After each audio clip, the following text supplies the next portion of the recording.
best part of the day.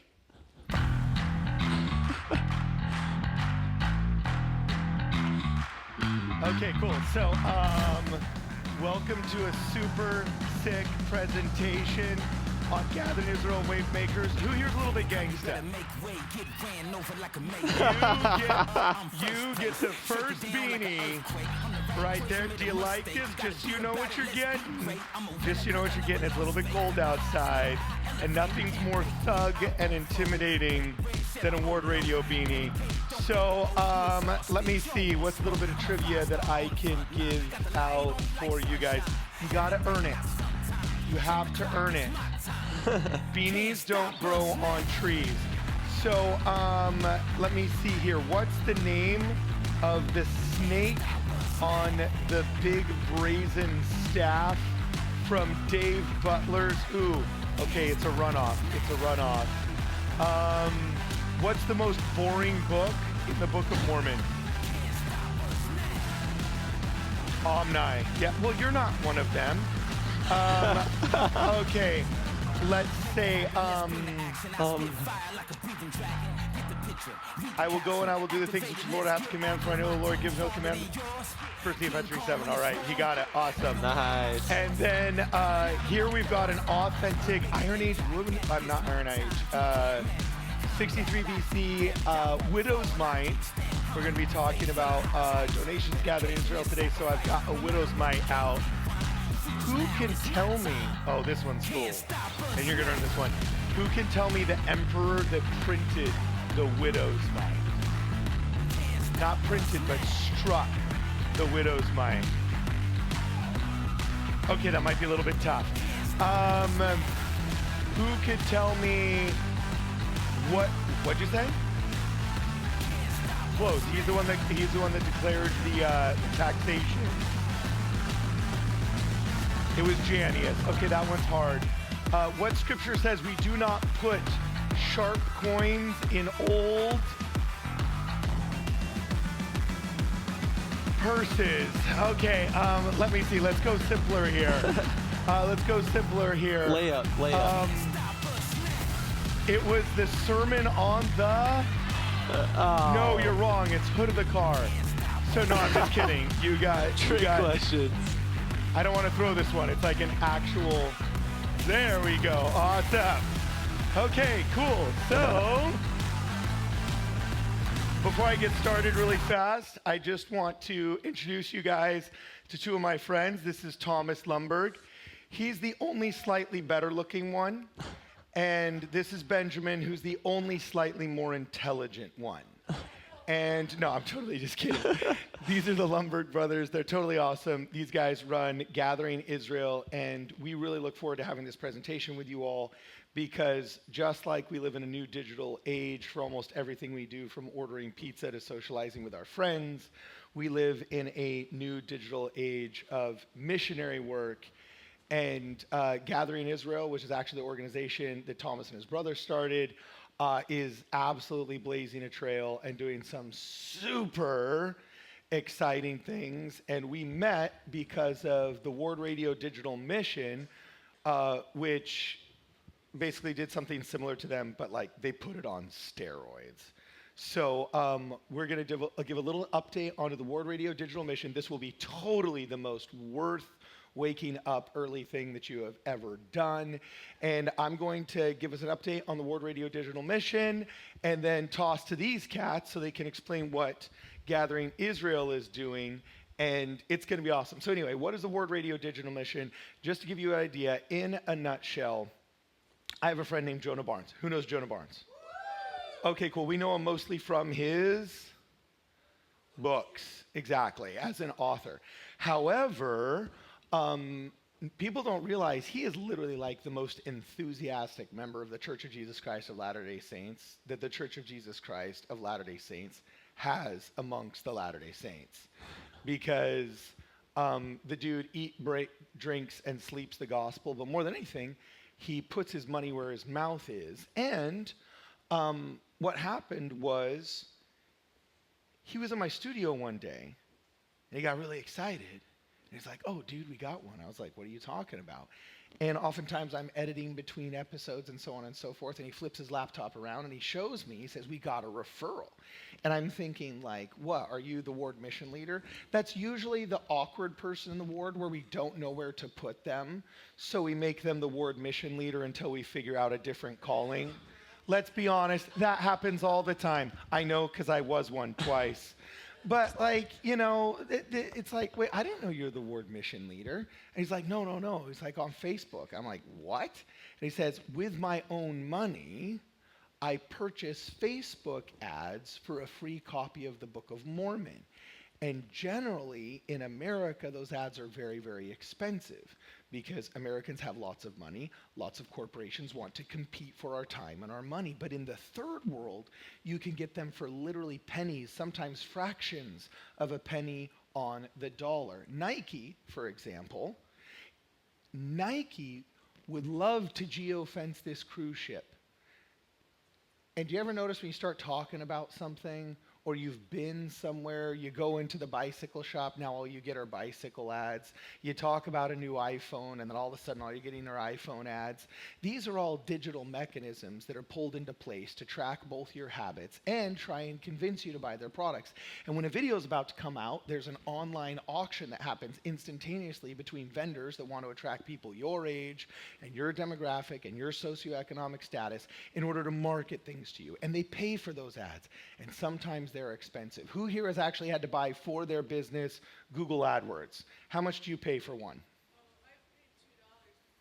You've paid $2? Sometimes in pest control, it's as much as 8 and 12. Sometimes for high value items, it can be in the hundreds. And Nike's willing to pay those 8, those 12, those hundreds of dollars because they know they have thousands of dollars to gain by getting a customer. Why? Because we have thousands of dollars. But in East Timor and other countries you've never heard of until we started the digital mission, the GDP might be literally $8.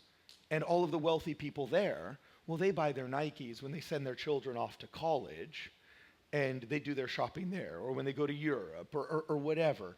So Facebook doesn't necessarily know to do with the ads, and they dump them oftentimes for pennies on the dollar, getting sometimes 10,000 impressions, 100,000 impressions for $40 to $400, which is absurd. And from our perspective as members of the Church of Jesus Christ of Latter-day Saints, what does the Doctrine and Covenants say? That all souls are precious in the eyes of God.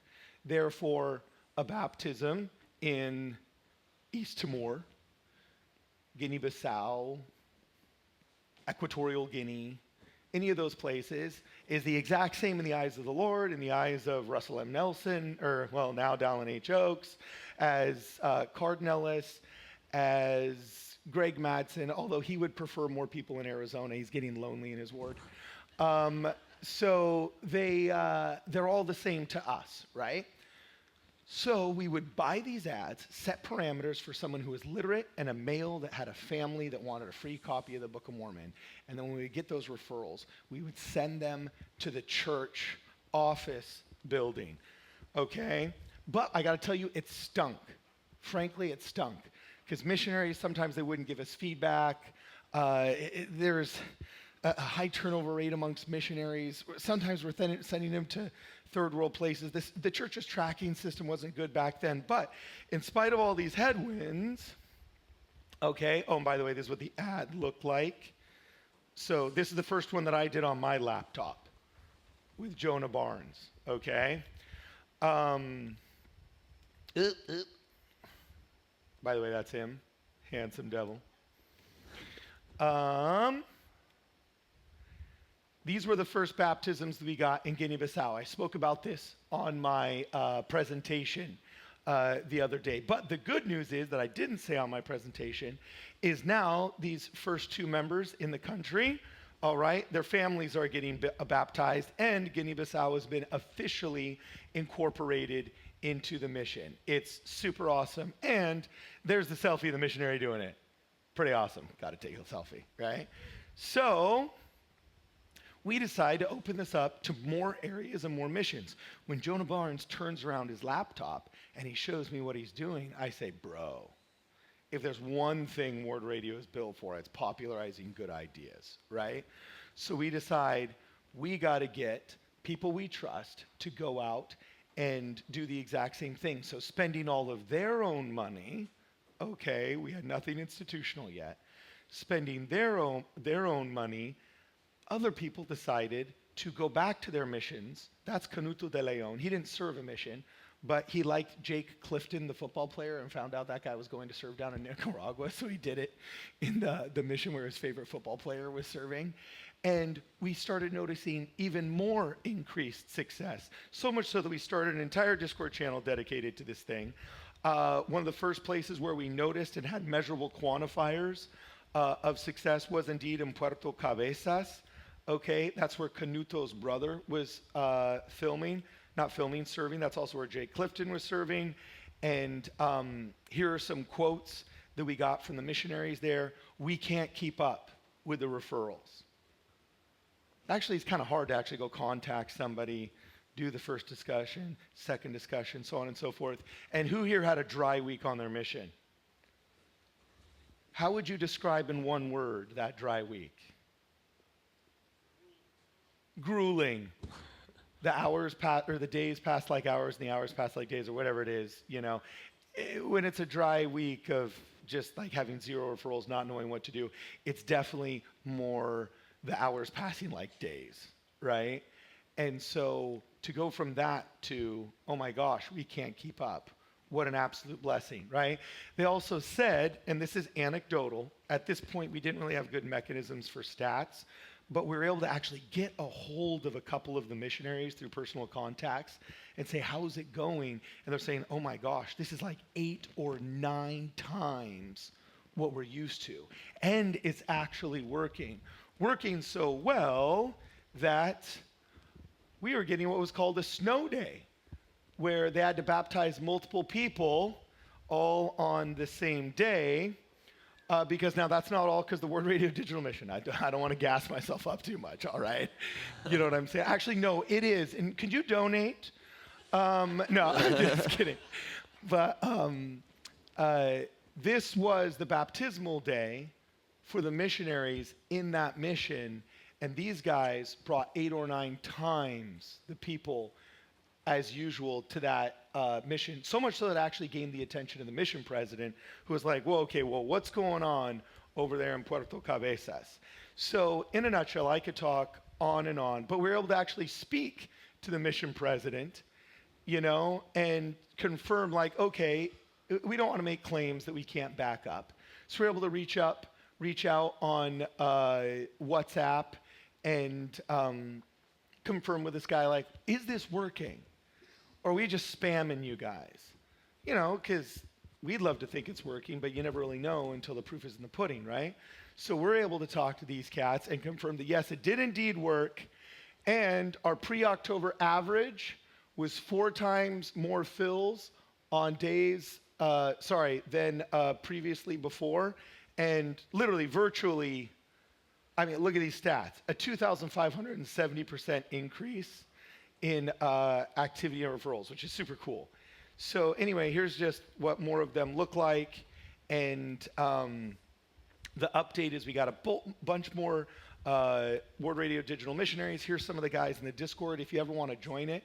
We still do it with our own money and whatnot, even though we've switched to helping Gathering Israel a lot because they got a much better system. But here's some of the guys.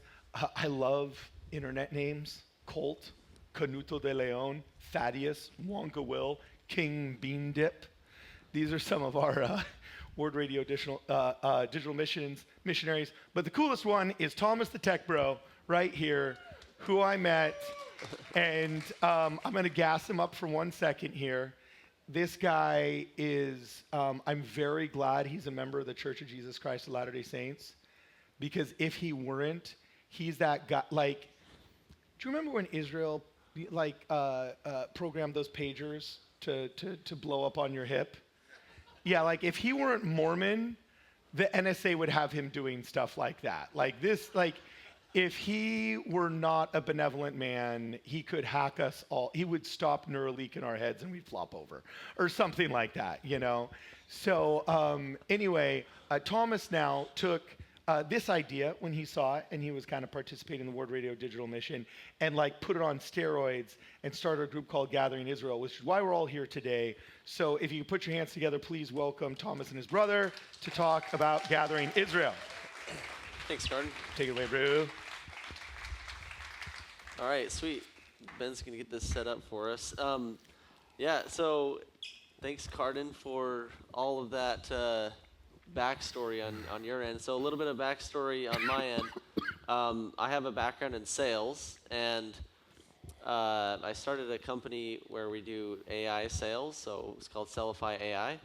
And, you know, my kind of origin story in getting interested in this Gathering Israel is, or this portion of it, is we would purchase all this data to sell pest control to, and we weren't using a lot of the data. And so we're like, hey, we should just sell the gospel. And so we started selling the gospel, started setting appointments for missionaries, and then we decided, oh, we should really take this seriously and make a nonprofit and stuff. So that was earlier this year. So I just want to preface this too by saying, like, this isn't my work, this isn't Carden's work, Brother Carden's work, this isn't Brother Ben's work. This is Jesus Christ's work, and we are just blessed beyond measure to be able to participate in this work. And any success that you see can't be pointed to us like, oh, hey, like, we're so cool or whatever. That's not the purpose of this at all. It's totally because this is the Lord's work, and that's why it's successful. So I just want to preface all of that. But essentially what we do in a nutshell is we connect people with missionaries. So if you think about it, there's 8 billion people in this world, right? Does anyone know how many missionaries we have?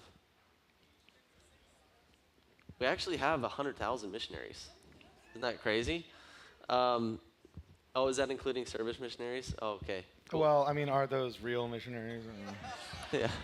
You know, and come on, let's get real. There's some on the cruise ship. Like, come on. No. Well, yeah. So anyway, so we got 100,000 missionaries, 8 billion people. Like, if anyone's good at math, I mean, it's just the math ain't mathin'. We don't have a clear line of sight to reach every person in this world. So I just want to read this quote really quick. Maybe some of you will remember it or know it. The standard of truth has been erected. No unhallowed hand can stop the work from progressing. Persecutions may rage, mobs may combine, armies may assemble, calumny may defame, but the truth of God will go forth boldly, nobly, and independent. It's interesting. Till it has penetrated in every continent, visited every clime, swept every country, and sounded in every ear, till the purposes of God shall be accomplished, and the great Jehovah shall say, the work is done. So, yeah. I just think it's interesting. Ben, you want to comment on that? Or? Well, can I just say something? Yeah, go ahead. That's a divine commission for us to speak to every person. If there's 8 billion of us and only 100,000 missionaries, they could be speaking literally every single day to a people that are lined up to speak to them and not even come close to doing that. Yeah. If you actually think of the numbers and actually take seriously the prophecies of the fulfillment, like the latter days that we are in, and actually believe the name of the church carries significance, then you know that we have a duty to bridge the gap between the impossible situation that we're in right now and the world literally receiving the gospel, okay? And there is no clear vision of that now. In fact, you and I did the math one day in a conversation, and you'd calculated in current terms, in current numbers of baptismal success and in what numbers? Didn't you say it would take like 10,000 years? Oh, I can't remember, but it was some crazy number. Yeah, it's we literally, it would take more time for us to talk to every person on earth about the gospel and have one first discussion with them.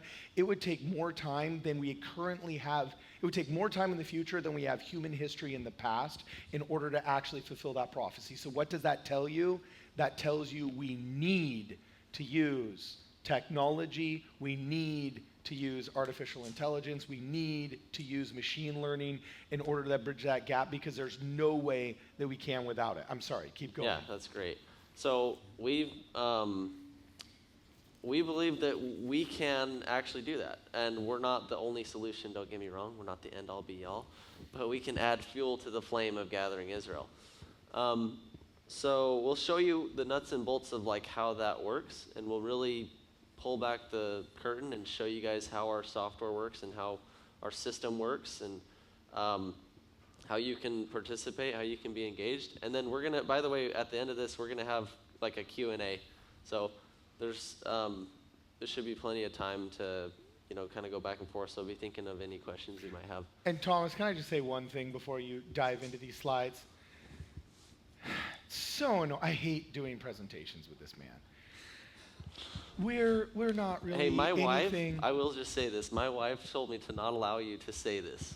No, She's like, do not but let just him listen speak. to him. Listen Don't to let him. him say anything We're bad not about the you. end all be all. You're gonna see something you've never seen before that will blow your socks off, and it's amazing. And he's the only guy doing it.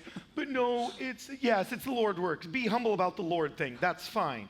But this is the coolest thing that the Church of Jesus Christ of Latter-day Saints is doing right now to get missionary work, and I can't gas him up enough. So when he tries to tell you like, oh no, we're only one part of this. No, dude, this is the freaking raddest thing. It's not down here, it's up here. That's all I got. Thanks, Carl. Okay. Yeah, so I just want to talk about two quick misconceptions, and then Ben, do you want to hit a couple of the stories? Sure. So, and by the way, these are some recent baptisms within the last couple of months of people that have clicked on an ad that we've ran. We've set them up with missionaries, etc. So, number one is, isn't the church doing this already? That's like one of the most, like, even if you don't ask it, you're like thinking it in your mind. You're like, wait, isn't the church already doing this? And so we're going to debunk that myth here in a second. So I'll speak to that in a minute. Short answer, though, is yes, they are kind of doing it, and we'll articulate that in great length. And then the second one is, do we make money off of this? Do we monetize this? And the short answer to that is no. In fact, it's the complete opposite. So we'll get into some of the numbers there. So go ahead, Ben. What story? Do you want to do this story? Oh yeah, we'll come back to these. Yeah, let's talk about him first. So here you're looking at, this is Joshua. He's from Nairobi, Kenya. He found Gathering Israel through an online ad that we put out. And in his words, he's saying he was searching for love from the Word of God. He was baptized on October 18th of this year, and he shared with us in 2 Nephi 2:25 has been an important scripture in his conversion. After his baptism, he participated in proxy baptisms at Nairobi, Kenya temple, saying that he chose the best of my ancestors to be, so that they may obtain a place in the kingdom. Joshua recently messaged to ask if he could use his personal social media accounts, Instagram, TikTok, and Facebook, to share the gospel and help others feel what he has felt. This is one of the examples. So for me, this has been really, I love to be able to think like he was recently, just in the past couple months, found an ad, was baptized, and then able to attend the temple. And I think you can see in his expression, like just how happy he is. And when you talk to somebody that's experienced that, and then to hear the ripple effect, right, of them being able to want to share it with everyone. And so that's that's what's exciting for me. That's like this week, right? Or- Yeah, today he went to the temple was this week. Yeah, yeah. So pretty recent. Yeah. Okay, cool. So I'm gonna actually talk about where there's 3 gaps in the current system. So does the church run ads? Short answer is yes. Let me just point out a few different pain points. So one of the biggest pain points is, okay, so let's say, well, there's mainly 3 gaps here. So one is, let's say I'm a referral and I want to learn more about the church, Jesus Christ, etc. I go to comeunderchrist.org. I fill out my information, click submit. Then does anyone know what happens? Basically nothing. So I click submit, and I'm left in this abyss. I don't know who's going to reach out to me. I don't know when they're going to reach out to me. I don't know how. And it's like, basically, thank you for contacting us. We'll get back with you shortly, sort of a thing. Like, that's the experience, right? Is anyone in sales? Okay. Is that a good tactic if you're in sales? Speed to lead. There you go. Speed to lead is very, very important when we're talking about striking while the iron's hot. When somebody's interested, you've got to get, that conversation going immediately. The only way to do this. What's that? Really? Twice? I'm not surprised, but I'm sorry to hear that. Here you are, persistent as ever. That's great. So we have some real world experience, so I'm not just fudging it up here. So that's actually a huge gap, right, for the referral, okay? Now let's look at it from the missionaries' side really quick. So from the missionary side, depending on the mission, some missions get hardly any referrals, some missions get a lot of referrals. But regardless, 9 times out of 10, actually more like 299 times out of 300, it's like a low quality, low intent referral. A lot of times because either too much time has passed or they haven't gone through any vetting process. They're just curious. They're not actually interested. They're just like, oh, I just saw an ad. Or sometimes what's crazy is like, I didn't even know I clicked on an ad. Like, I didn't even know. And so these missionaries, the experience of the missionaries is they get burnt out. They just get burned from the leads. They've been burned hundreds of times over, and they don't have any confidence in the system. And by the way, guys, this is actually a very serious problem. There are some mission presidents we've talked to that have literally said we've developed a policy of not really acting upon media leads because they were just so inconsistent. You might as well go out and tract. Yeah. No, that's not a good place to be in. Yeah, so we talked to the mission president in Poland. That's the exact story. So they were running ads, the church was running ads for them, and they actually saw a decrease in baptisms as a mission, because what was happening is they were spending all this time churning through the leads. Yes, they were baptizing people, but it was very inefficient. Does that make sense? Like, the missionaries are just wasting a lot of their time. And so the solution has been historically, okay, let's just turn off the leads. And that's not the best solution, in our opinion. But the better solution is, and really where we provide a lot of value, well, actually, before I get into that, I'm going to articulate the third pain point. So you've heard the first 2, right? The referrals perspective, the missionaries perspective, and now the member of the church that wants to get involved. You, right here, your perspective. Like, there's what we call an impact gap. So a lot of you here want to have an impact. You guys want to gather Israel. You're basically trying everything you can in your current wheelhouse of influence. And you're coming here, which is awesome for coming here. Thank you so much for coming this morning at 8 a.m. when you could be sleeping in. So,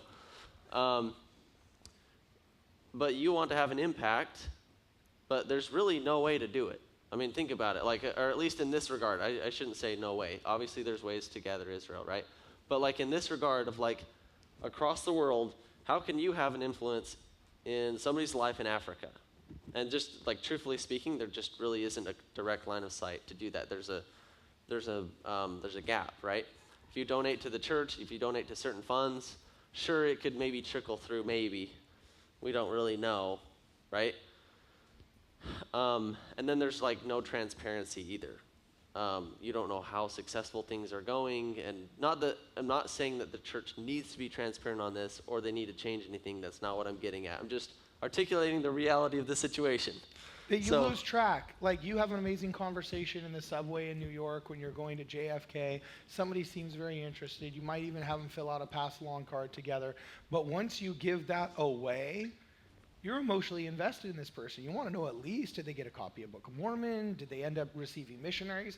What happened to this person that I met? And unless you're one of those glorious stories that happens in conference 25 years later, you don't know what's happened to this person. And that is a flaw in the system, because it discourages that missionary work that we're so often admonished to do, basically by kind of like not hyping up those that actually do it. And before you continue, I have to say, I have on good authority from people that I trust that the Church of Jesus Christ of Latter-day Saints, when they actually do their math on how much each convert baptism costs, do you know how much they spend on each convert baptism in North America just in Facebook ads and advertising?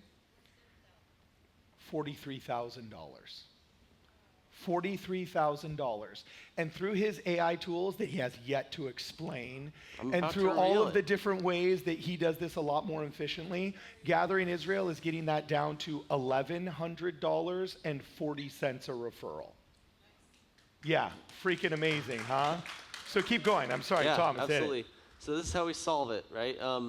So we have essentially this AI engine where we built. So when so this is our process. So we fill out, or we have a team of like a dozen people through a company called Springboard. There are a lot of like return missionaries and stuff from the BYU Pathways program. Anyways, but they will help us to generate content, run ads in different countries or whatever, and then people will be scrolling on their social media, right, on Facebook. They see an ad about Jesus Christ or something, or about the Book of Mormon. They click on it, they fill it out, and then immediately when they fill it out, then we send them a message, and we start to engage with AI, and we say, okay, hey, thank you for filling this out and for your interest. We're prioritizing individuals who are willing to go to church to meet the missionaries, etc. If they don't want to go to church, then we can give them a copy of the Book of Mormon by just sending them a link or whatever to the Book of Mormon. And so we go through this kind of process of, kind of vetting them and really only sending to the missionaries people that have been, like, verified that they're actually, like, humans, or that they actually legitimately, filled out the form, and that they're willing to go to church. Because I don't know what the stats are, but like if they don't go to church, then the chances of them actually joining the church are like second to none. So they got to be willing to go to church. And so we only send about 3 to 5% of the generated referrals to the missionaries. So, and we would love to get that up higher, but we really want to keep it realistic to only send the highest intent individuals. And it's really not that hard to be a high intent individual. You just have to be like, yep, that sounds good. Yes, I agree, or whatever, right? So the reason why that, and then we can actually see the whole pipeline too. We can see when they get lessons. We can see, when they go to church, if they go to church. We can see when they get baptized, and we can keep in contact with the missionaries. Get pictures when they do get baptized. Picture didn't happen, right, Carter? Yeah, exactly. So, cool. So that's kind of, do you have any comments on that, Ben? All right now. Yeah, all good. Okay, so we're going to show you, let's see here. Oh, let me just tell you how that solves these 3 problems. So from the referral side, immediate reaction, right? Speed to lead, this white glove experience.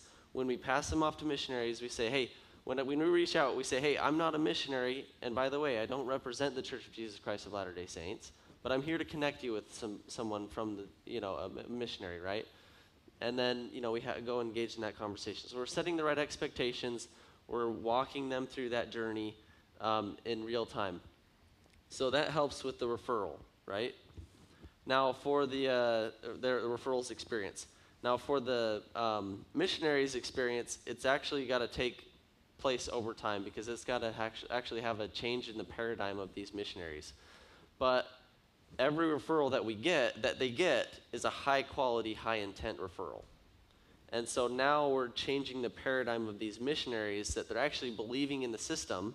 We've got a lot of really good feedback from missionaries, about our system and about our process. And they've actually given us certain tips and stuff that we've implemented in our entire process. So that side's really good. And then from the impact gap side, we can tie every dollar, to like either ad spend or just operations, which we'll dive into in a second.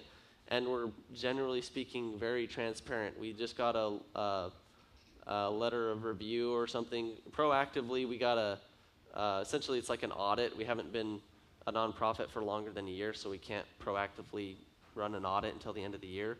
But just to so that donors can see transparency, they know that we're doing everything on the up and up. We're not in this to make money. And then you can see all the results and see from start to finish, okay, I donate $1,100 and, this one person got baptized or whatever. That's kind of cool though. Like if you think about it, I don't know how much I guess everyone has maybe different tickets and stuff, but for the price of one of your tickets to come on this cruise, that's how much it costs in ad spend so that somebody can get baptized. That's pretty incredible. So, go ahead. And one thing that I like to mention is this isn't like, we're here to, rather than turning off ads, right, and trying to manage the time of the missionaries and making them very effective, we're ready to open the floodgates and saying, let's get as much of this out there as possible, and then through our software, through the process we have, then we can really just hand those that are, or connect those that are ready to meet with missionaries, which really, I think, sets us up well to be able to scale. Yeah. And I also want to make sure that I understand this because we've gone through 5 different iterations of this. When it first started, we actually had a lovely woman named Mamelo in South Africa. She's still, yeah. Yeah, calling these people individually. And with their own money, okay, Thomas and Benjamin were paying members of the church in Africa to follow up in their same time zone with people that had expressed interest in the Facebook ads, if not just to make sure they were real. Because I don't know if anybody else here served in a third world country, but who tried to find the bishop's house in Argentina that was sin numero or without numeration? Anybody have that experience? Yeah, there's literally post offices around the world where you can send a letter that says, the blue house on Market Street with the yellow door. And the postman just knows where that is because he's got the Market Street route and knows the family that's listed there. But that doesn't work very effectively in a digital world with modern missionaries, GPS, so on and so forth. So now I want to make sure I got this straight.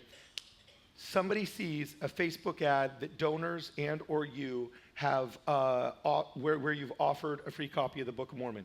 They fill it out. Speed to lead. You used to have people calling, but now do you have an AI agent or is it a mixture of both? The AI. The AI handles all of it. It's a messaging. And what percentage of the people are real and what percentage does AI disqualify? Well, I don't know about how many are real or not, but we filter out 95%-ish of those those referrals. Okay, cool, awesome. And what are the stats that you can talk about those other 5% and how efficient it is?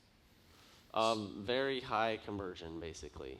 Like our goal is to have out of every one referral, or out of every 50 for one to get baptized. That's like the goal. Okay, and think about that stat now compared to the mission you served. Were you guys having success with 1 out of 50 people you talked to? I served in downtown Buenos Aires. Brad Whitbeck served in Times Square, New York. Oh my gosh, 1 out of 50, that was the breakfast line at Sabarros. Okay?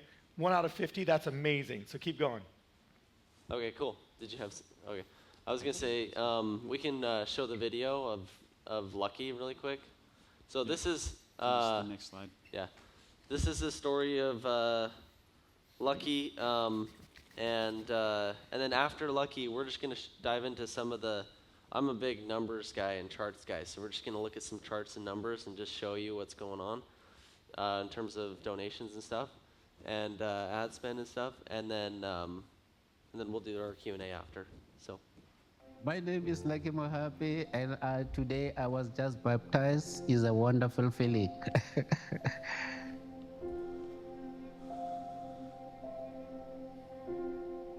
I grew up in the church.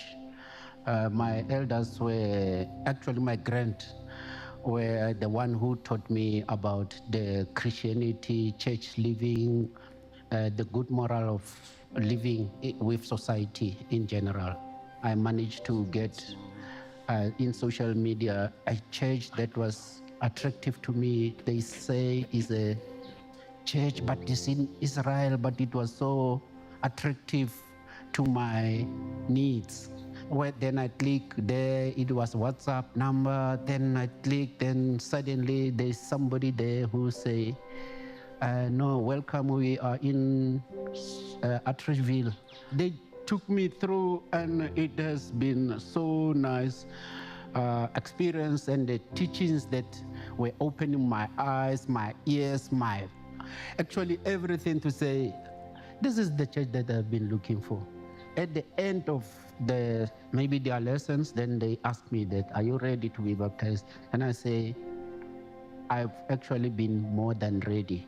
But through your lessons, now they make me be like tomorrow. Why not now? You understand? Do it now. Then they say, no, we've got a program and a plans. Yeah, that was then after their program of Bible study. Then they told me, are you ready? Then I say, definitely. Now I know I've entered this narrow gate to walk the long road. I know what I did. It is what Jesus Christ himself have done many, many years ago. Just to see myself also at the end of my life being welcomed in the kingdom of God. The passion in me is to walk his step, Jesus Christ, to assist whoever I can assist, and to lead everybody to this path that is the Lord's way of doing things. God himself have shown us his love through his son, that he loves us. That one is a big for me. And I always say, I wish everybody really, the very same message could reach him or her to understand how great love God has for us, for having let his son to die and us live.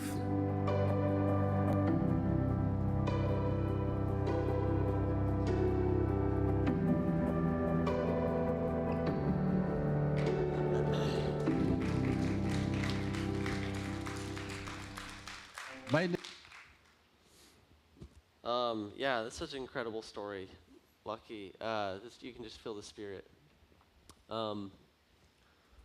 Just a couple quick stats here. Right now we're in 26 countries with 3 languages. On average, it's looking like from the time they click on an ad to when they get baptized, on average it's around 3.5 months. So a lot of the work we've done in the last 3 or 4 months, we have yet to really see what those results have been. And we just crossed 50 baptisms, actually 51, while we've been here. So we're really excited about that. We're going to have 50 every week at some point. So go ahead, Ben. I was just going to say that as we look at the stats, we've been we've been wanting to be as transparent as possible throughout this process. Though as we started to begin, it's very, it's just been a process of getting from where we were doing a lot of things manually to now where we've added focus on our system. So we really proof of concept. We look through how to do things through a manual process, right?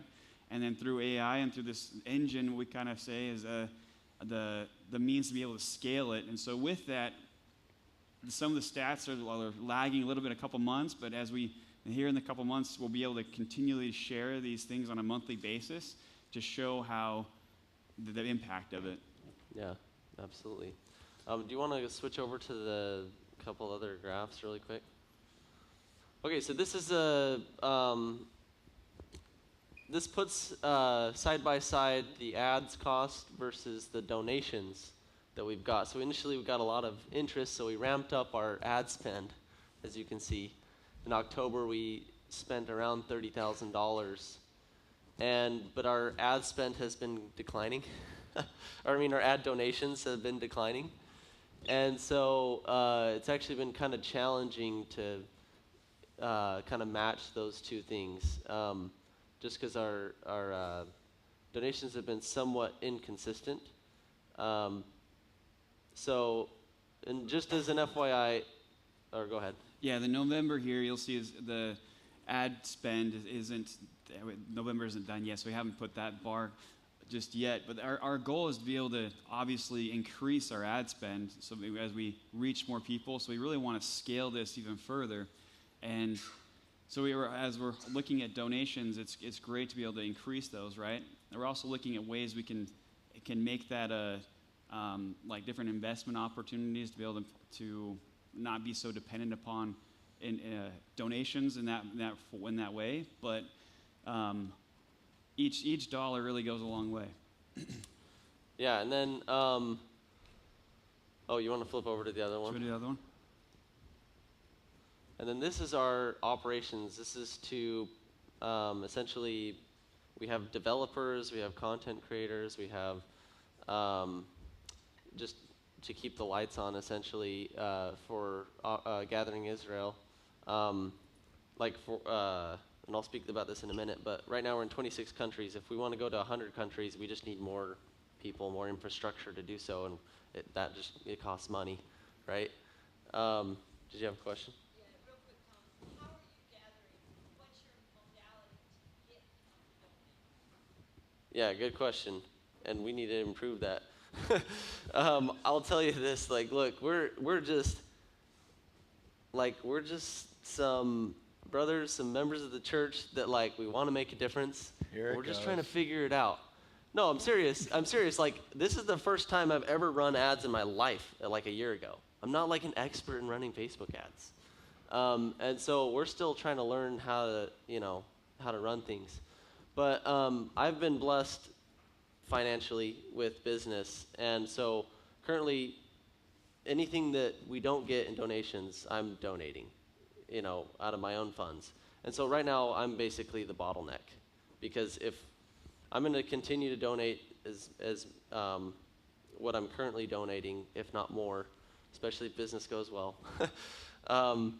But that's, we can only scale as much as our funds can allow. So that's just the reality of the situation. It's not to paint a sob story or anything. This is just to stay transparent and just show you what it actually looks like. These operational costs won't really fluctuate a ton going down.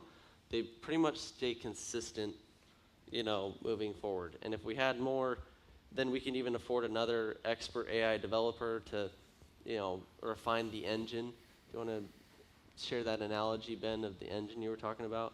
Yeah, so because with this is as we're looking long term, we really want to have, wow, my voice just cracked there, sorry. Oh man. This is our weekly sync that we're not showing up to. So in that regard, so the engine here, as we're looking long term, we want to be able to have something that's scalable, and with AI, with the the opportunities we've had. Because really, at the very beginning, when we were just talking about this, like Carden was saying, Mamelo was often doing things very by hand, these interactions and keeping track of those that were reaching out, because we were talking about thousands of people that are filling out a form, right, and showing interest in connecting with missionaries. Now, we received some pushback as far as being able to send every one of those through to connect with the missionaries.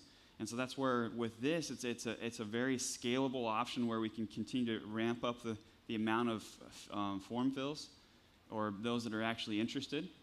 And so in August, so just to give you some numbers, in August we reached about 4,000, or I think this is, yes, August and September, and September is about 10,000 referrals, and then October we reached 17,000 referrals in 1 month. So that's a lot of conversations that we're having, and with the engine we can handle it, and that's where we're at. Is that now we've been able to kind of prove this concept. Now we're really opening up, because at the very beginning we really didn't open it up to have other people help donate for the operations. Like, we wanted to be so transparent in a way that, like, this is something that we really believe in, and that when we're putting out there that 100% of what you donate for the ads goes directly towards the ad spend. And now we're saying, look, we got an engine here. We'd like to continue to maintain it and get it going so we can actually ramp that number from 17,000 to even hundreds of thousands, if not more, right? And then be able to go to different places. And what that's going to do is going to allow us to then have more of these qualified conversations or leads in a way that referrals, to be able to connect those with missionaries and really fill their schedule, to the point where it's helping them be more effective in finding people. Yeah, absolutely. Yeah, thanks for sharing that, Ben. Do you want to show that the last picture we have here? Go back to the slides or whatever. Yeah. I'll just show you a map of where we're at currently, and then we can open it up to questions here.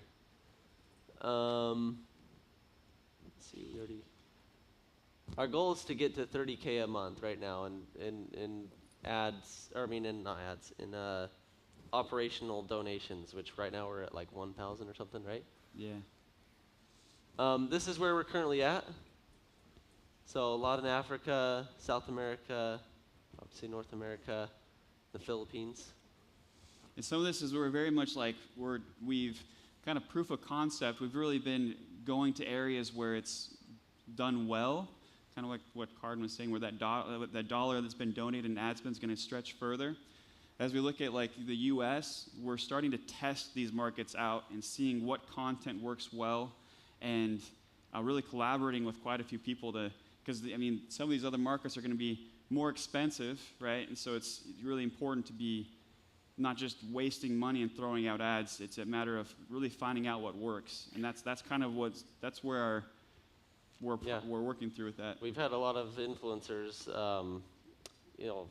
podcasters here too, that have helped us to generate videos. So they'll create like 2 videos, and we'll run both of them at the same time with slight variations to see which one performs better, and then we take the winner. And we're continually refining the ads that we do, which actually I didn't mention that with the church. That actually is also a bottleneck, because they have all this red tape of like what you can and can't run as ads, and we have way more flexibility as what we can run, and it's more real time.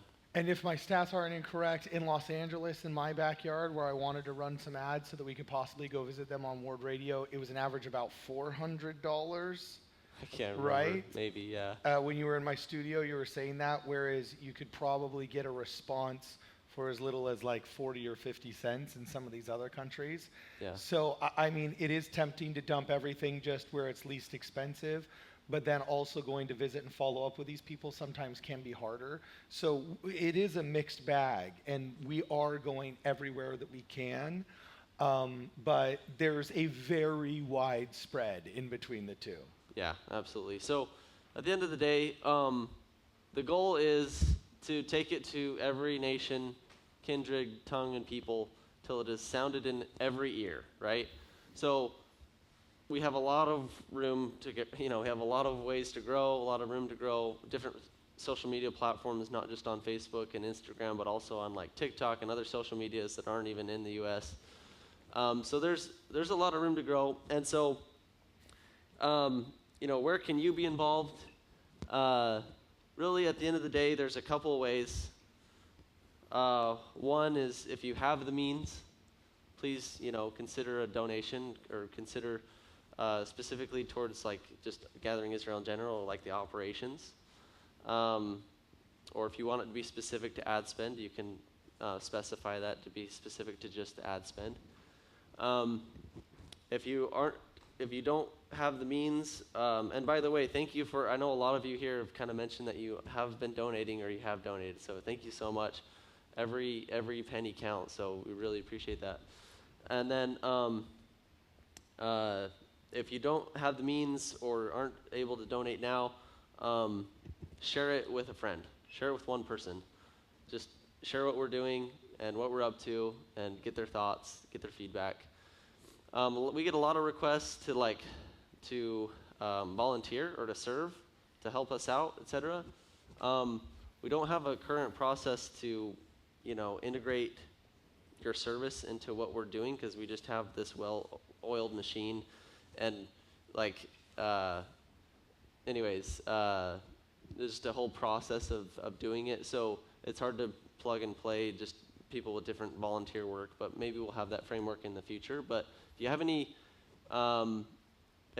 interest in that, or you want to send us any comments or feedback or anything, go ahead and just send us an email to support@Gathering Israel. But this QR code will take you right to our website where you can donate and or share it with a friend. So, Ben, Are we you have ready any for other comments? questions? Any other comments, Ben? And then I'll let you close it, Cardin, because you always do a good job of hyping us up. Yeah, right. I just, rock I just on. wanted to say thank you. We've had several conversations throughout this week, and hearing people participating and donating and your interest. We just appreciate you showing up and being here, and excited to. I love to be able to engage with people, and if you send the email there, I'll be able to help out in being able to either have a conversation over email, and we've even had some FaceTime calls. And one thing I want to put in is that every month we're going to be we're putting out impact reports. I don't know, maybe one of you have seen one of those. It'll have more updated stats on it as well. We kind of threw this together with a little bit last minute, but with that, it's, to me, just being able to see the individuals being blessed and seeing their stories come through really brings a lot of fulfillment and a lot of, it's been a blessing in my life to be able to interact with them, and a great opportunity just to be able to work with my brother and share in this, and we hope that you guys will see the value in being able to participate in something like this as well. Yeah, thank you. Sorry, one last thing, Cardin, before I turn it over to you. So this is what I will say. If you think about the history of the world, from Adam all the way until now, never, to my knowledge, has it ever been possible to, as a member of the church, to spend money and that it directly converts to people being baptized. To my knowledge, I don't think that's ever existed, and so we have a unique opportunity to do that. You have a unique opportunity to do that, or to share what we're doing if you don't have the means. I just think that's really cool. So we're really blessed to participate in this work and really excited. Cool. Any questions? I'm sure you guys have them. What we're going to do is we're going to go in order of attractiveness. So I want the 1 through 5s to sit in this section. Okay, the 6 through 8s to be over here, and then the 9 and 10s to be over here. Brian, I'm sorry. No, I'm totally just kidding. I'm totally kidding with you, bro. All right, first question. I saw a hand go up over here. Hit me. Oh, wait, no. I'm going to give you. Oh, you want to do the microphone? I know, that's the problem. Can you pipe down and talk into the microphone? I'm just kidding. I'm just kidding. So here's the question. Hit us. Okay, I see that the 3 languages you have are English, Spanish, and Portuguese.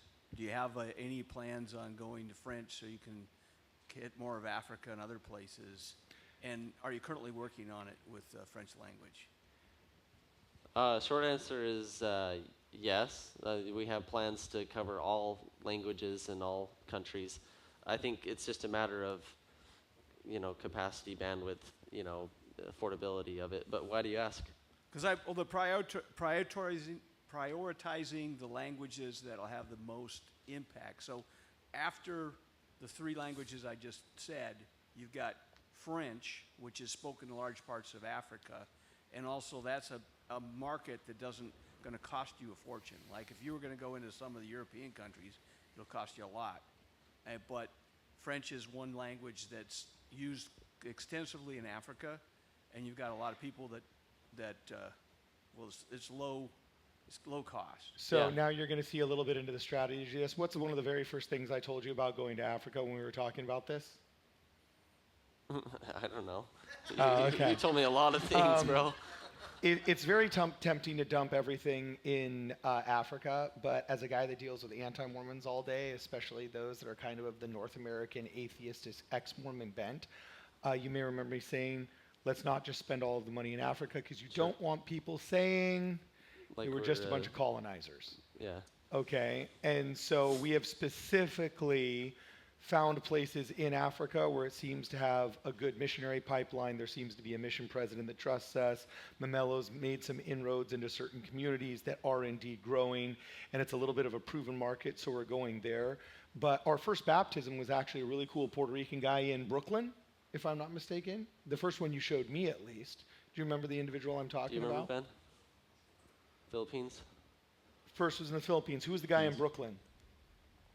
I don't think we had a baptism yet. in Brooklyn. We No, just had a in New referral. York. We had Oh, some no, of he the was on date to baptismal be date. baptized. Yeah. He was on date to be baptized. Oh, He he didn't was get on- baptized. Okay, so he hasn't gotten baptized yet, but he's on Yeah. date to be baptized. Yeah. So we're specifically trying to make sure that we do North America, we do Europe, we're in Poland, where both of us have mutual ancestors, and we're hoping to be able to go back there sometime in the next year once there's some baptisms there and so on and so forth. In America, and in Europe, and in some of the more expensive markets, it definitely is slower because ads will cost 10, 30, 40 times as much. But we're making sure we also go there as well, just so we can do our best to be kind of equal about it. Not just to avoid criticisms from people that hate us and are never satisfied, but also just to make sure that we're being as equitable as we can. Because we're big raging socialists that want to make sure this is equitable. And we're proud to announce that we're hiring 40% DEI. No, I'm totally just kidding. So next question, hit us. Let me just, sorry, one super quick question or comment. One thing that's actually helping us, I don't think I've told you this yet, Cardin, is we actually will take the videos that we've made that have been successful, and we will have AI to do the voiceover, but not just the voiceover, it'll actually change the video so that the person looks like they're speaking that language as well. Oh yeah, and by the way, just so you know, he doesn't gas himself up. I'm not an expert that knows really what he's doing, but you know, no, this guy's a freaking AI genius. When I'm talking to him, I literally said, bro, I know my family escaped Poland. My dad left a note underneath his plate as a 14-year-old saying, Dad, I could never fight for the Nazis before escaping into Czechoslovakia, Hungary, being imprisoned in fascist Spain, and then finally making it to fight with the Polish Brigade in World War II, and then making it to America in 1954. But I can't remember the name of the city. I remember it's pronounced Siewierz. He was like, well, how do you spell it? And I was like, I don't know. I just remember that it's pronounced Siewierz. And as we're talking, he pulls up an AI-generated Polish to English linguistic translator and takes Siewierz from my audio programs, and he's like, oh yeah, I found the GPS coordinates. I know what city your grandpa's from. He does this with AI programs I didn't even know existed while we are on the phone. Okay, this is the single biggest AI dude you ever met in your life. And now we're using it to baptize people and gather Israel. So Thomas is a stud. Don't let him downplay this. Okay, these tools are hecka powerful, and it's awesome. Next question. Hit us. You don't want to give him the microphone because I can't hear him. Does that mean I'm the second best good looking? I don't know. Yeah. I'll take number 2. But how am I from the back? Okay. Funny question, is your pest control company in Texas? One of the branches was, not the one that I own, not Okay. one of the branches. It's Fox Pest Control, Okay, which okay, owns okay. all the... What are your follow-up questions? You know, when somebody gets, you said you had a lady call them. What kind of follow-up questions are you asking them? are you a 7 out of 10 or below? And then we don't Are you mess around talking if about they're like for not. referral when they Yeah, s- for you like get a what- referral and then you say somebody's contact, like Yeah. qualifying the appointment, so to speak. Yeah, so they fill out the form, and then we kind of ask them like, okay, thank you for your, filling out this form, etc. Tell us like what's the main reason you reached out, right? And then we kind of give a couple of options, and then they respond with one of their options. Then we say, okay, cool, tell us a little bit more about that, or you're interested in that. Okay, cool. We get a little bit of a conversation going. Okay, we're trying to prioritize people that want to go to church to meet the missionaries. We'd love to connect you with the missionaries. Would you be willing? Here's a link to the church meeting house locator. Can you find your church, your closest church, and just tell us, would you be willing to go meet the missionaries this Sunday? And then if they are, then we connect them and stuff. Yeah. That's great. Hey, well, thanks for what you're doing, and thanks for us being here. Yeah. All right, Absolutely. Andre, resident service missionary. Oh, you, yeah, hit it. You had mentioned, or I thought I heard, some kind of connection to the BYU Pathway Missionaries. I'm curious about that. It caught my attention because we are BYU Pathway Missionaries. Oh, cool. So I was just, what is that connection? Have you heard of Springboard or Bloom? No. Okay, so they're basically an agency of, you know, like Upwork? Does that ring a bell? I'm like throwing Nope. all these names that like nobody knows. They're an online temporary work agency where people can sign up for individual contracts and they register what their talents are.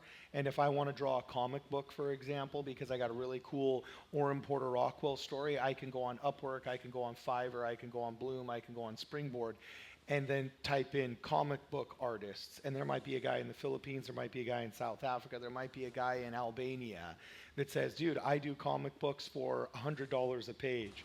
While an American might charge $1,250 a page, there might be an insanely talented one in Albania whose art style I like and whose budget is more effective for my comic book, and I can hire him. And there's pros and cons. One of the pros is it's obviously far less expensive. One of the cons is I can't sit down with the guy. But for jobs that can be done digitally and remotely, it's a way that American companies and American projects can save a lot of money through outsourcing in an oftentimes very effective and amazing way. And that's how some of these pathway students have been. Okay, the students, that's right. Okay. Yeah, that's how some of these pathway students have been able to convert their education that BYU has given them into a living, because maybe they've learned graphic design through the Pathways program, gotten pretty good at it, and then now they can register for some outsourced work from Europe and from America while living at home. And it's one of the beauties of the internet, and one of the ways that that interconnectivity takes people out of poverty, improves their lives, gives them more stability, and they put into practice their educations. Okay, thank you. I mean, do you have anything to add to that, Thomas? Was I wrong? Yeah, no, it was a Okay. large percentage of the BYU Pathways, students will go to Springboard or Bloom, but Springboard is the one we use. And anyways, yeah, so a lot of them are in like Africa or the Philippines or South America. I A will lot of say- them are recent converts and stuff. I will say it's pretty cool to be able to be in a meeting on Zoom with we have one in Philippines, Argentina, Africa, and so it's really like we're meeting together, talking about Gathering Israel with a group that is around the world. It's pretty cool. And, Yeah, and we're pretty open to hiring anybody. I mean, we avoid redheads, but and they're not real people. But no, I'm totally just kidding with you. But it's a super diverse group that's actually really, really fun. And it's kind of a dream of mine to be able to meet these people one of these days.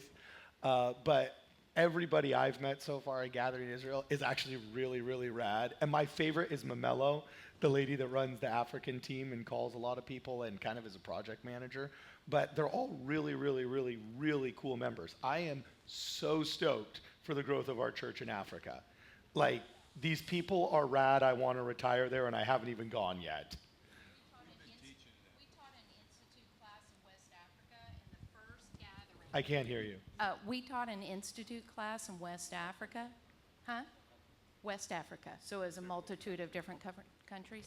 And our first gathering, I was like, we have got to up our game. Like, they talk about the gospel and Jesus Christ like crazy. I mean, it is amazing.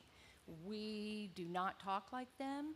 They are far above us, I think, as far as being excited about the gospel and talking about Jesus Christ and sharing. Friends of the Yeah, okay, so we only got another about 10 minutes left. Hit us. Other questions? Andre, I saw your hand up. Oh, okay, cool. Awesome. Got a question right here. Right here. This guy works at the Department of Defense. Be careful what you say around him. Okay. No. Yeah, if I tell you, I'll have to kill you. So, I'm really curious about this 5%. This when you're filtering out through all the referrals that you get, you only give back 5%. Is that kind of because you're constrained by resources, or I was kind of shocked by only 5% of these are making it through. Yeah, so the way that, at least for Facebook, works is you get, there's different settings you can do. Like, you can get a high volume of low intent referrals, or you can get a low volume of higher intent. But what's kind of ironic / dumb is that, like, so we do the high, or the low volume or whatever, and high intent. So we try to get people that are like really like high intent, but you still get all of these people that like they don't even realize they filled out a form. Like, that's actually a very common one. I think it's actually a Facebook issue, not our issue. But what the church does is every one that they get, they send to missionaries, and they just get burned because all these, they're not even like referrals really. So like probably about half of them legitimately aren't referrals. And then the other half is a mixture of like people not wanting to go to, not willing to go to church, or they're not actually interested. They're just like, oh, I just liked the video, that's all. I didn't actually want to meet with missionaries, or didn't actually want to learn more. And it might be a made-up story when they get like some sort of buyer's remorse the next day or something. Or it also might be legitimately true. Or maybe they thought it was just going to be mailed to them instead of somebody shows up, or whatever. There's a million and one excuses. But at the end of the day, it just means interest was less the day after than it was the day they filled out the form. And we don't want to waste our time, so they're disqualified. Well, I just will specify it is real time though, so it's not the next day. So we're not. Oh yeah, waiting no, on I'm them. sorry. I'm But- talking about normal media referrals. You know, like But- some of these missions have. I've talked to some missionaries that have come back from some of these missions about the media referral problem, and some of them had said, "Yeah, our zone just stopped going to them." You know, in New York, it was a problem with Brad Whitbeck when he was there. Yeah.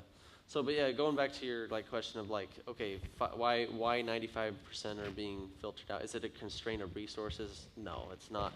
It's not anything on our end that we're not actually we're trying to get that percentage as high as possible actually. So we're trying to move them through the funnel and trying to like, we're trying to actually get them prepared and qualified as a normal member would when you're introducing a friend.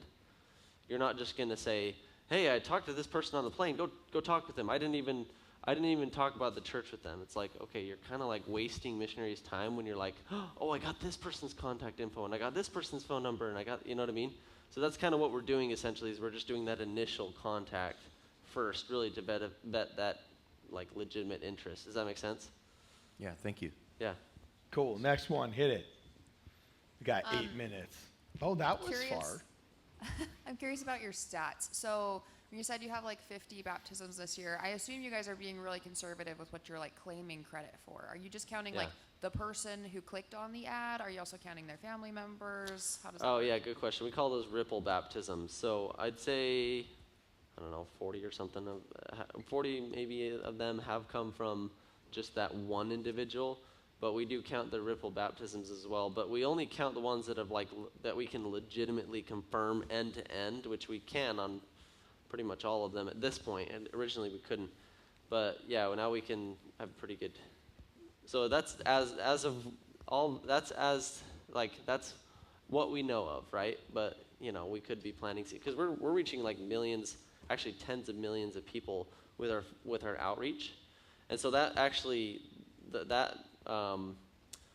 those numbers actually pan out when you think there's 8 billion people in the world. It's just a matter of time now, and strategy as to where we go and how we do it, where we can actually reach every person in the world. But we are actively avoiding Philadelphia. No, For good reason. No, I'm just kidding. totally just kidding. Okay, next question. Here. Where is it? I see people pointing. There we go. I was just wondering, has the church reached out and wanted to donate? Are they pursuing this technology? What are they? they see it's working, or they just Yeah. think, are you testing it out? I'm not going to let you respond to this. I'm going to answer this question. Don't let him answer, because he's going to go off on a rail. I will say yes. In short, yes, we have met with. There's a department of the church called the Missionary Finding Department. They're the department that'll run the ads, etc. Right? So we actually have had a lot of meetings with them, and met with several individuals there, and In a nutshell, it's a mixed bag. well, That's actually the truth. Some people that are the young and the fast ones that get AI are like, this is awesome. Others are like, what is this? It's a mixed bag. well, so essentially, well,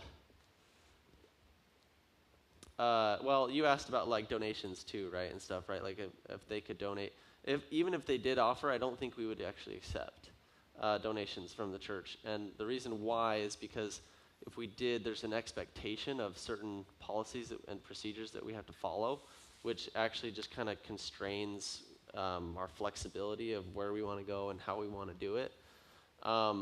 I could be persuaded otherwise. But I will say that, yeah, depending on who you ask, some people are like super enthusiastic. Other people are like, no, we got this. Like we're doing it ourselves, sort of a thing. But I mean, talking to mission presidents and missionaries, we obviously know there's more than one way to go about it. So, not gonna say that like we're better than the church or anything like that. We just offer a different solution that is, cohesive and. In the realm of digital ads to generate interest in the Book of Mormon, this is the best thing I have seen. The mission department, the only problem with the mission department is it's an aircraft carrier. It's an aircraft carrier. It's not just worried about, oh, how's our digital presence doing in the third world? That's like one bullet point on 500 bullet points of everything they have to do, from the mental health of missionaries that are struggling with mental health issues, to the cleanliness of the apartments, to how many service missionaries are we going to stick in Temple Square or in the Mesa Temple this year, to what's the dress code and the changing parameters in North America because we've culturally changed and now people can wear pants and don't have to wear nylons. Just like they have 1,000,001 things to worry about, which sometimes makes their ability to focus and adapt to the latest technology in one thing very, very limited because they are an aircraft carrier. Whereas Gathering Israel is a speedboat that is awesome, that does one thing. It goes out very, very, very, very, very, very fast and very, very, very, very, very far, and then comes back with as many referrals as it can get. And it works because it's not the aircraft carrier. We're not trying to get on board the aircraft carrier. We're actually trying to come back with as many referrals as we can and then offload them to the aircraft carrier and then go back out and do it again. So we're specifically trying to keep the aircraft carrier over there while we go out and we do our thing, taking liberties that the aircraft carrier can't take. The aircraft carrier can't go into a small bay. It's not deep enough. The aircraft carrier cannot turn around very quickly and adopt new technologies and new trends. If there's a TikTok dance that's popular this week, then they can't make a TikTok with that sound because they're an aircraft carrier and we're not. So it's kind of an odd question to say like, oh, okay, well, how does the church feel about this? Well, it doesn't really matter because our job is to throw the referrals onto the board of the aircraft carrier. And then they totally handle the missionary experience. It's official missionaries that meet them. They're in the official pipeline of the church. And it's actually pretty cool. They have made some updates so you can at least see the progress of people that you have referred, which is kind of refreshing. So yeah, I hope that answered your question. Next one. We got 2 minutes. I see your hand. Hit it. You might be the last question. Make it good. Oh, here, man. Sorry. Oh, wait, where? He's right there. I won't say green, maybe the teal colored shirt, a very tasteful teal. I was just going to more make a comment on that, that although, yeah, church headquarters has policy and procedure and that type of thing, the mission presidents are the key holders. In my experience, both stake presidents and mission presidents have tremendous latitude to accept new ways of doing things in their areas. So what you're doing, working with the mission presidents, if that mission president is a go with what you're doing, then great. You've got the priesthood key holder who has been given that latitude to be able to greenlight things like that. Yeah, absolutely. We've seen that. That's- You'd like to that's think very it's true. that way, and in theory it is, but sometimes the bureaucracy has a lot more say than you think. Who else? Hit it. I agree with you. But yeah. No, We I have a mean, we question have down some here. amazing mission presidents that have done this, but also not every mission president is tech savvy. They don't come from a world that is super tech savvy. So they rely upon the opinions of other people. And if those people, frankly, don't understand the coolness and the efficiency of what they're doing, out of sheer ignorance, they might be like, well, I don't know what it is, and it's not ours. Really, it's ignorance is probably the number one thing that holds us back from being accepted by every single mission president in the entire mission, just because a lot of them were born and bred in the trenches of tracting. You know what I'm saying? And that's how they think missionary is done. Missionary work is done is old school ground and pound, commit the members to giving you referrals, and then take those referrals from their friends, and that's missionary work. Because we do have a tendency in the Church of Jesus Christ of Latter-day Saints to recycle what was done in the 80s. 30 seconds. I saw a I hand don't know go if up there here. was another one. Yeah. None? Okay, then we're going to end on time. All right, awesome. So thank you very much for coming. This is Gathering Israel. You can talk to us after.